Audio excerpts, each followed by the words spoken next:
this. I want to thank the American people for the extraordinary honor of being elected your 47th president and your 45th president.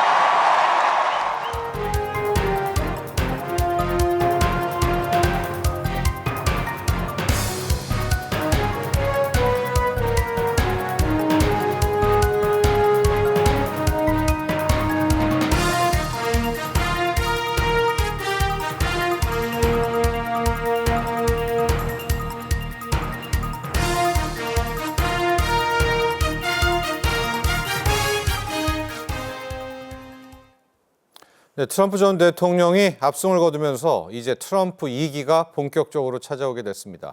트럼프 2기의 정책은 바이든 현 대통령의 민주당 정부 정책과 완전히 정반대가 될 전망 예상이 큽니다. 자, 트럼프 2기에 과연 어떤 부분들이 달라질지 이야기 나눠보죠. 김재천 서강대 국제대학원장, 권혁중 경제평론가 모셨습니다. 안녕하십니까? 안녕하세요. 안녕하십니까? 자, 먼저 권혁중 평론가와 함께 시작을 해보도록 하겠습니다. 네. 이번 선거 전반적으로 마지막 정리를 좀 해봐야 되겠습니다. 예상과는 달리 트럼프 후보의 압승이었었고요. 경합주 7곳, 저희가 펜실베이니아 엄청 이야기도 많이 했었는데 네. 뭐 거의 손쉽게 싱겁게 끝나 버렸습니다. 한번 총정리해볼까요? 일단은 뭐 경협조 7교에서 다 이겼던 것이 아마 네. 승패의 갈림길이었다라고 좀 생각을 해보겠는데, 뭐 사전에 사실상 대선 있기 전에 말 그대로 서베이 조사를 했어도 사실상 뭐 초접전이다 이런 얘기가 많았었잖아요. 네. 그러니까 실제 뜯어 보니까는 결과를 보니까 뭐 압승이라고 표현할 정도로 트럼프 당선인의 압승이었다라고 말씀을 드리겠습니다. 특히 이제는 270명의 선거인단을 달성하는 것이 이제는 목표였을 텐데, 뭐 일찌감치 사실상 270명의 선거인단을 넘어섰고요. 트럼프 당선인이. 그러다 보니까 뭐 시장에서도 깜짝 놀랐던 부분이 있는데, 특히 이제는 러스트벨트에서 사실 민주당이 졌다는 부분, 이런 것들이 아마 가장 큰 변수였지 않았을까, 특징이지 않았을까 생각을 해봅니다. 일단 뭐 펜실베니아라든지 미시간, 위스콘신 이 5대5 인근에 있는 쇠락한 공업지대인데, 이 러스트벨트에서 사실상 민주당이 패배했기 때문에, 이 경합주에서 패배했기 때문에 사실상 그래서 이제는 공화당의 트럼프 당선인 승리로 이제 돌아갔다라고 평가를 해보겠고요. 이런 점에서 아마 이번 대선의 역사에 아마 기록되는 또 하나의 어떤 한 줄을 기록했다라고 저는 생각을 해봅니다. 실제 저는 또 특징적인 게, 일반 투표에서도 51%의 지지율을 받았다는 것이 사실상 선거인단을 넘어서 또 이게 40년 만이거든요, 사실. 네. 그래서 이런 것들도 굉장히 이번 선거의 어떤 특징이라고 보시면 되겠고, 그래서 이제는 결국에는 트럼프 당선인이 그동안 계속적으로 주장했던 것, 미국을 위대하게 만들겠다는 것, 과연 이게 우리나라의 경제에 또 우리 산업에 어떤 영향을 미칠지, 이것도 지금 모든 뭐 우리나라뿐만 아니라 전 세계 각국 나라가 아마 관심을 갖고 있는 부분이라고 생각을 해보겠고요. 아마 이런 점들이 아마 또 시청자분들도 많이 관심이 있어하는 부분이라고 저는 생각을 해보겠습니다. 네, 이번 선거 결과 앞서도 보셨지만 선거인단이 295대 226명, 그야말로 선거인단에서도 압승이었었고요.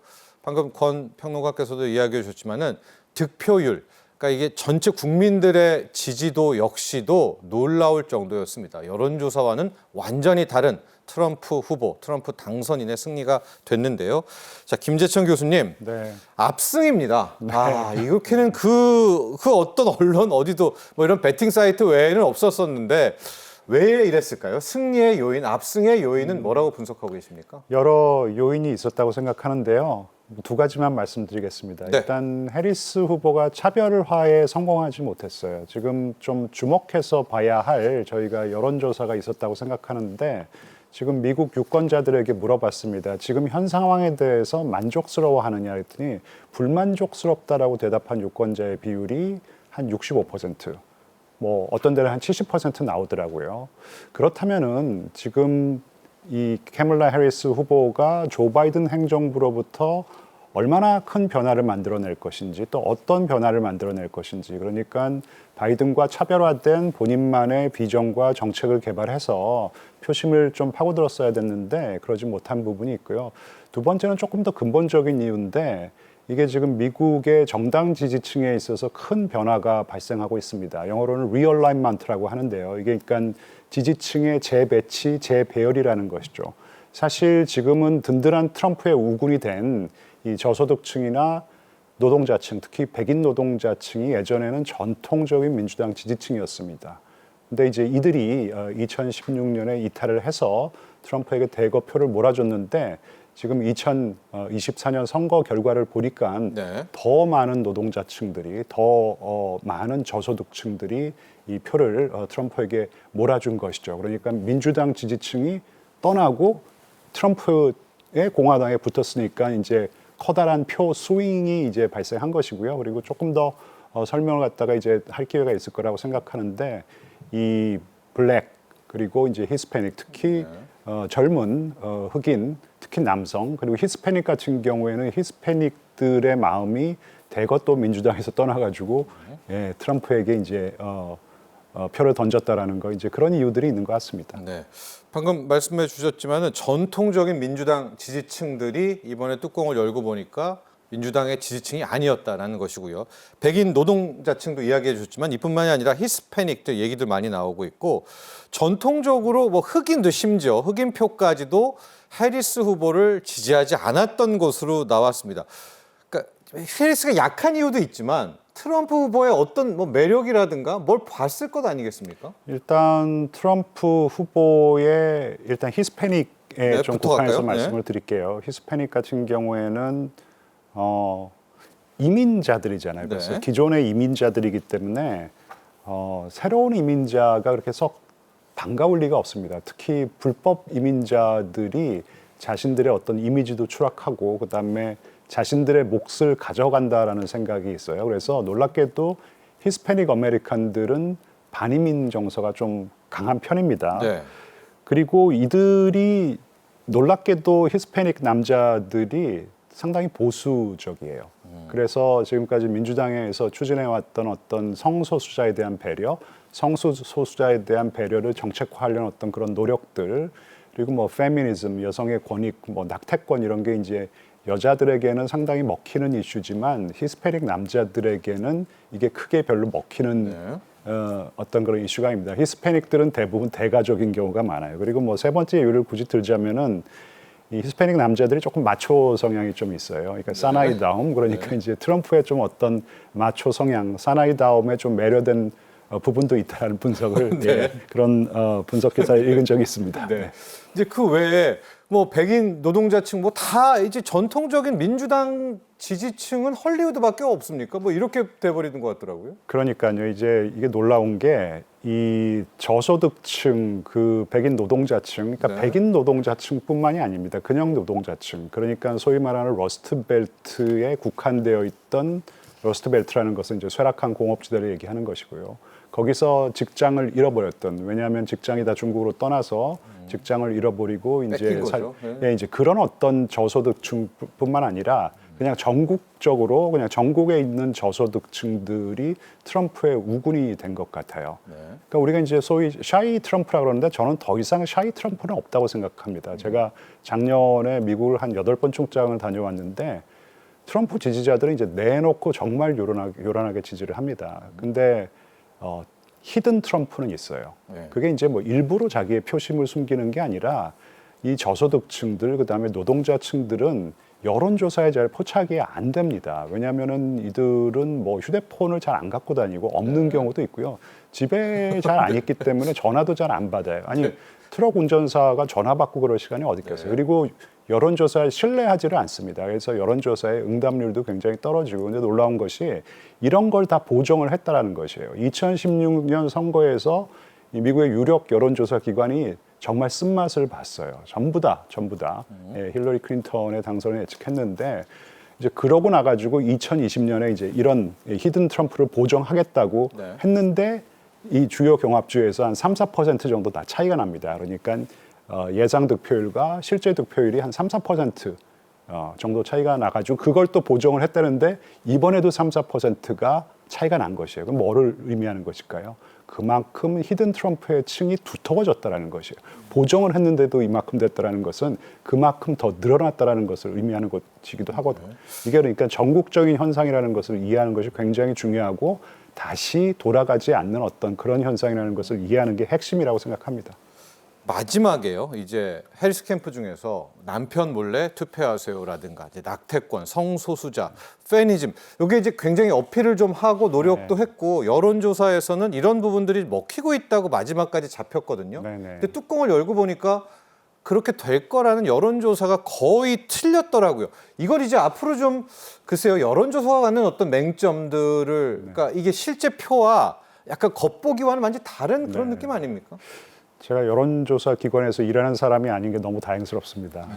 그 분명히 히든 해리스라 그랬잖아요. 그러니까 의외로 미국에 가부장적인 가정이 많고 그리고 이제 그런 가부장적인 가정에서는 이 남편의 말, 아버지의 말이 좀 대항 뭐라 그러나요? 반항을 안 하죠. 그러니까 야 이번 선거 알지? 트럼프 찍어야 돼 그러면은 내 아빠 미국도 그럽니까? 뭐 그런 가정이 이제 있는 것이죠. 보수적인 가정이 있으니까 그쪽에서 분명히 여자들 그러니까 여성 유권자들은 투표장에서 해리스를 찍었던 부분이 분명히 있을 거라고 생각해요. 제가 이제 꼼꼼하게 이제 나중에 이 선거 후의 자료들을 검토해 봐야 되겠지만 분명히 여성표도 결집을 했지만 그런 것들은 대부분 좀 그래도 포착이 된 부분이 있는데 아까 말씀드렸던 그러니까 히든 해리스는 포착이 됐는데 히든 트럼프는 포착이 안 됐다라는 게 중요한 거고 분명히 성대결 형성으로 갔기 때문에 여성표도 결집을 했지만 남성표 역시 그에 못지않게 결집했다라는 부분이 중요한 것 같습니다. 근데 그걸 놓친 거다. 여론조사에서는. 그러니까 뭐 남성표가 결집하고 저는 이제 그 히든 트럼프가 이렇게까지 늘어났을 거라고 생각들을 못한 것이죠. 그리고 히든 트럼프는 그 성격상 잘 여론조사에 포착이 안 되는 성향이 강합니다. 좋습니다. 이제 본격적으로 정책 가보도록 하겠습니다. 지금 트럼프 집권 2기는 트럼프 대통령 한 명의 이 집권이 아닙니다. 공화당 상원과 하원을 싹쓸이를 해버렸으니까 이거 완전한 이제 트럼프의 큰 아성이 생기게 된 건데요. 그렇다면 트럼프 집권 1기보다도 훨씬 더 강력한 집권 2기의 정책들이 나오게 될 것 같은데 자, 몇 가지 중요한 부분만 좀 정리를 해볼까요? 더 강력해질 것 같습니다. 그렇죠. 지금 뭐 상하원을 공화당이 장악하게 됐고요. 그리고 원래 미국은 의회의 권한이 굉장히 막강하고 그리고 국회의원들이 굉장히 독립적입니다. 미국 대통령이라고 하더라도 그러니까 자당 출신 대통령이라고 하더라도 잘 말을 안 듣는 경우가 있어요. 왜냐하면 공천권도 없고 그리고 자기가 자기의 정치 생명을 계속해서 연장해 나가려면은 지역구 이익 위주로 정치를 해야 되는 것이에요. 왜냐하면은 지역구에서 열린 경선을 통해서 일단 공천을 받기 때문이거든요. 근데 지금은 이 트럼프의 영향력이 워낙 막강해져서 어떤 지역 같은 경우에는 트럼프의 후광을 받지 않고서는 그 지역에서 공천조차 받지 못합니다. 그러니까 경선에서 승리할 수가 없어요. 그러니까 이 트럼프에 대한 충성도가 굉장히 높아진 상황에서 상하원을 공화당이 장악하게 됐다라는 것은 앞으로 트럼프의 이 뭐 장악했다라기보다는 그러니까 트럼프의 입김이 굉장히 강해질 것이고요. 그리고 하나 또 간과해서는 안 되는 것이 사법부 지금 대법원의 인적 구성을 볼 것 같으면은요. 이 9명이 있는데 6명 같은 경우에는 그러니까 대법관 말씀드리는 겁니다. 민주당 성향 6명이 죄송합니다. 6명이 공화당 성향, 3명이 민주당 성향인데 지금 트럼프가 이 2기 임기 동안 2기 행정부 출범하면 한 명 더 임명할 수 있다는 것이에요. 3명 중에 민주당 성향 3명 중에 한 명이 은퇴할 수 있어가지고 그러면 7대2로 그 공화당 지지 성향이 훨씬 보수 성향이 채워지겠죠. 그렇죠. 보수 성향이 훨씬 더 강한 그런 사법부가 구성이 될 것이기 때문에 미국 전통의 어떤 checks and balances 그러니까 견제와 균형의 기제가 무너지고 정말 트럼프가 이 무소불위의 권력을 행사할 수 있는 어떤 그런 배경이 이제 탄생된다라고 조성된다라고 말씀드릴 수 있을 것 같습니다. 경제 정책 분야는 조금 있다가 권혁중 평론가하고 하고요. 우리 교수님과는 외교 정책 먼저 보도록 하겠습니다. 그런 얘기 했잖아요. 몇 주 내로 우크라이나 전쟁은 자기가 대통령 되고 나고부터 끝낸다. 많은 부분들 이제 러시아 우크라이나가 가장 먼저 좀 전체 주목을 받을 것 같아요. 전 세계에 어떻게 외교 정책 펼치게 될까요? 트럼프 2기는요? 일단 뭐 당선자 신분이 되면은 바로 24시간 내에 우크라이나 전쟁을 끝낼 수 있는 보관이 있다 했으니까 지금 당선자 신분은 아니에요, 사실요. 왜냐하면은 당선이 확정되기 공식적으로 확정되기에는 좀 시간이 걸립니다, 더. 근데 하여튼 24시간 내에 끝나야겠다고 하니까 어떤 보관이 있는지는 잘 모르겠는데 기본적으로 이제 이런 것 같아요. 그러니까 우크라이나로 하여금 영토를 다 수복할 생각은 하지 말고 영토를 좀 포기하더라도 평화를 되찾아라. 이제 이런 어떤 종전안도 아니고 그러니까 좀 이 휴전안이겠죠. 이제 그런 안을 준비하고 있는 것 같은데 기본적으로 뭐 우크라이나의 이 크리미아 반도 같은 경우에는 뭐 수복할 생각을 하지 말고 돈바스 같은 경우에도 일부는 이 러시아에게 그냥 양도를 하라는 것이기 때문에 네. 젤렌스키 대통령 우크라이나는 좀 받아들이기 어려운 조건이고 아마 푸틴 같은 경우에는 그래도 상당히 이 정도면은 우리가 받아들일 수 있다는 것이겠고 우크라이나 너희들 절대로 나토 가입은 안 돼. 이제 이 정도면은 뭐 푸틴은 조금 수긍할 수 있는 어떤 그런 협상 조건이겠지만 우크라이나 쪽으로는 조금 받아들일 수 좀 어려운 어떤 조건이기 때문에 과연 이게 이제 성사가 될지는 잘 모르겠습니다. 중동은 지켜봐야겠죠. 어떨까요? 완전히 이스라엘 편을 들어버리면 네. 오히려 이란과 막 저런 뭐 터키, 중국, 러시아 저쪽이 더 반발할 수도 더 결집하지 않을까요? 그러면 중동 쪽은 오히려 심화가 될 수 있다 이런 분석도 있는 것 같던데요. 네, 기본적으로 이 트럼프 대통령은 일기 행정부 당시에 중동에서 발을 빼려고 했어요.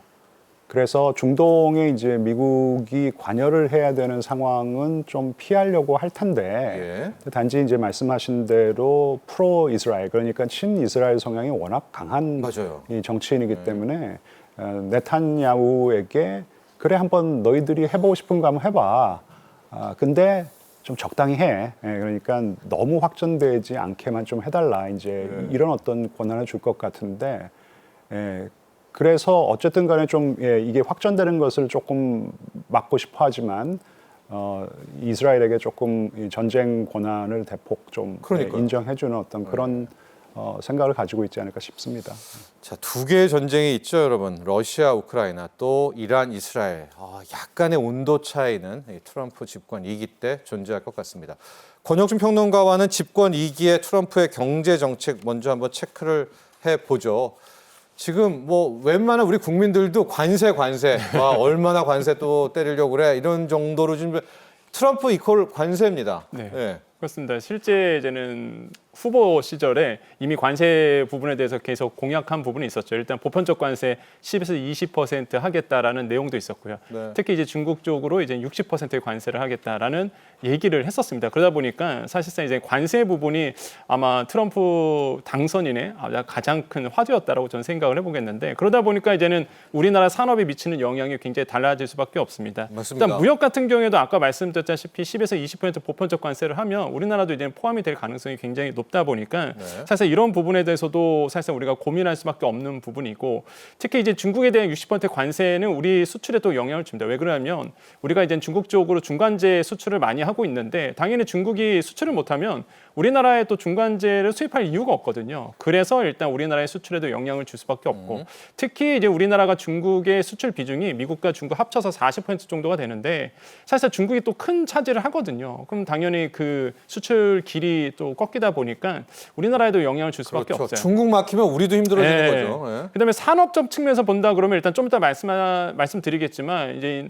IRA죠, 이제 인플레이션 감축법에 대해서도 지금 어떻게 되느냐의 부분도 굉장히 좀 관심이 많고 그래서 이제 산업별 예상 기상도를 본다 그러면 일단 반도체 같은 경우에는 뭐 어떤 조사에는 뭐 안 좋다 이렇게 얘기하는데 또 그렇지는 않습니다. 또 좀 이따 말씀드리겠지만 요거는 이제 보통 정도 이게 흐림이라고 좀 보시면 되겠는데 이따 얘기해 주셔야 돼요. 왜냐면 칩스법 바뀌면 우리 완전 흐림인 것 같은데. 그렇죠. 근데 반대로 보면 또 중국에 대한 압박이 있으면 우리가 범용 반도체에 대한 부분은 오히려 우리가 반세 이익을 누릴 수 있는 부분이 있어요. 그래서 이제 흐리다라고 보시면 되겠고 자동차는 확실히 이제는 부분이 좀 흐린 부분이 분명히 맞습니다. 왜냐하면 관세 부분에서 직격탄을 맞을 가능성도 없지 않아 있기 때문에 자동차는 흐리다 보시면 되겠고 2차 전지는 정말 주식시장, 자본시장에서도 정말 충격이 컸었죠. B라고 이제 표현되어 있는데요. 정말로 이렇게 투자하신 분들은 눈물을 흘릴 정도로 굉장히 안 좋은 부분으로 갈 수밖에 없어요. 그래서 보조금 축소 부분 이슈가 있었고 철강 부분은요. 일단 관세 부과한 범위가 확대될 가능성도 있습니다. 근데 일단 지금은 커터제로 묶여져 있어서 그나마 그래요. 좀 영향력을 피할 수는 있다라고 얘기는 나오고 있는데 뭐 어떻게 또 바뀔지는 모릅니다. 그러다 보니까 철강에 대한 부분도 약간 뭐 B라고 이제 체크가 돼 있고요. 그다음에 가끔 흐린 뭐 정유화학 같은 경우는 트럼프 당선인이 워낙 그 전통적인 어떤 그 에너지원에 대해서 좋게 얘기하다 보니 신재생 에너지는 안 좋고 전통적 에너지 뭐 석유라든지 쉐일 맑음일 수도 있을 것 같은데요, 예. 석유화학. 예. 그래서 오히려 이제 석유화학 쪽은 굉장히 좋을 거라고. 근데 이제 표에는 이제 가끔 흐림 이렇게 돼 있고요. 좋아지는 거는 건설 기계죠. 그다음에 뭐 전후 만약에 러시아와 우크라이나 전쟁이 끝난다 그러면 복구를 해야 되다 보니까 사실상 이런 부분에 대해서도 건설이 많이 필요할 것으로 보고 조선 같은 경우에도 뭐 큰 이슈였죠. 특히 이제 전통적인 에너지원이 회복이 된다 그러면 LNG선 발주 물량 늘어나거든요. 당연히 이제 조선업이라든지 특히 이제 MRO 우리가 항상 얘기했던 부분은 이제는 군 축에 대해서 군함에 대해서에 대한 유지 보수 부분이 있습니다. 그런 부분에 대해서 이제 조선 쪽도 밟고요. 원자력 전력은 뭐 아시겠지만 이거는 뭐 굳이 공약을 떠나서라도 AI 시대가 도래하다 보니까 뭐 정말 전력소가 크게 투입이 돼야 되거든요. 투입이 돼야 되기 때문에 네. 원자력 전력은 뭐 그렇게 맑다. 그래서 이렇게 좀 산업의 예상도를 좀 그려볼 수 있겠습니다. 이게 지금 현재 예상이고요, 여러분. 트럼프 당선인이 워낙 또 좌충우돌하기 때문에 케이스 바이 케이스입니다. 이건 좀 봐야 될 것 같고요. 달러 한번 보도록 하겠습니다. 지금 트럼프 당선인은 모든 건 다 미국, 온리 미국, 미국으로 다 들어와라, 미국이 최고다, 달러, 킹달러. 그러니까 트럼프 하면 킹달러고 당선되자마자 뭐 원달러 환율 그러니까 원화 약세가 너무나 심하게 나와서 1,400원까지 가고요. 지금은 좀 안정이 되고 있지만은 환율, 이 킹달러의 시대는 어떻게 바라보고 계세요? 근데 장기적으로 본다 그러면 사실상 트럼프 당선인이 과연 대통령이 돼서 킹달러를 유지할까? 제가 봤을 때는 이제 약달러 유지하겠죠. 예, 와, 오히려 약달러다. 네, 오히려 네. 이제는 장기적으로 봤을 때는 왜냐하면 수출 경쟁력을 회복시키기 위해서 장기적으로 보면 분명 약달러를 이제 요구할 겁니다. 그런데 현재는 뭐 트럼프 이퀄 말 그대로 이제 강달러 이미지가 있거든요. 네, 미국 최고 이런 거. 예, 미국 최고다 보니까 달러가 강해야 된다 이런 이미지가 있다 보니까 지금 일단은 뭐 야간 시장 같은 경우에는 이제 1,400원 돌파하기도 했었고요. 지금은 이제 1,380원대 대예요. 후반 정도 되거든요. 그러니까 원래 한 1,400원대 육박하다가 사실상 아시겠지만 금리 인하 단행했습니다. 그래서 이제는 이제 금리 인하 단행하면서 약간 환율이 좀 꺾였던 부분이 있어요. 그래서 지금 보면은 한 1,396원은 아니고 좀 더 떨어져 갖고 한 1,386원 정도 지금 하고 있거든요. 그래서 이 정도에서 이제는 움직이고 있다라고 보시면 되겠고, 근데 왜 트럼프 후보 시절에 공약에 대해서 왜 그러면 강달러가 보였느냐? 일단 뭐 아시겠지만 공약 자체가 관세잖아요. 그럼 관세라고 본다 그러면 물건값이 올라지게 됩니다. 그 인플레이션이 돌아야겠죠. 인플레이션 온다 그러면 당연히 이제 금리를 쉽사리 또 내릴 수 있는 여건이 만들어지지는 않겠죠. 그러다 보니까 금리가 높아지게 되고 유지가 되고, 그러면 결국에는 이제 강달러 지속이 나오면서 환율이 상승하게 되는 이런 거를 이제 시장에서는 이제 우려한다라고 보시면 되겠고, 그럼 이게 우리나라에 무슨 영향을 주느냐? 환율이 계속 높아지잖아요. 그럼 수입 물가가 높아지죠. 물가가 다시 한번 우리나라의 물가가 높아질 수밖에 없습니다. 이런 부분 때문에 사실 우리가 환율에 대해서 계속 고민할 수밖에 없는 부분이 바로 이런 부분이다 보시면 되겠고, 전반적으로 아마 불확실성이 높아질 수 있고요. 우리나라의 경제에 좀 악영향을 줄 수도 있는 부분도 없지 않아 있다. 그래서 지금 뭐 환율 압박이 계속될 수 있는데, 아까도 말씀드렸지만 장기적으로 보면은 분명히 트럼프 지금의 당선이 이제 곧 있으면 대통령이 아마 약달러를 계속적으로 요구할 거고, 수출 경쟁력 회복하기 위해서 자국 우선주의다 보니까 이렇게 갈 것이다. 하지만 단기적으로 봤을 때는 강달러는 계속적으로 나올 수 있다라고 정리를 해드리겠습니다.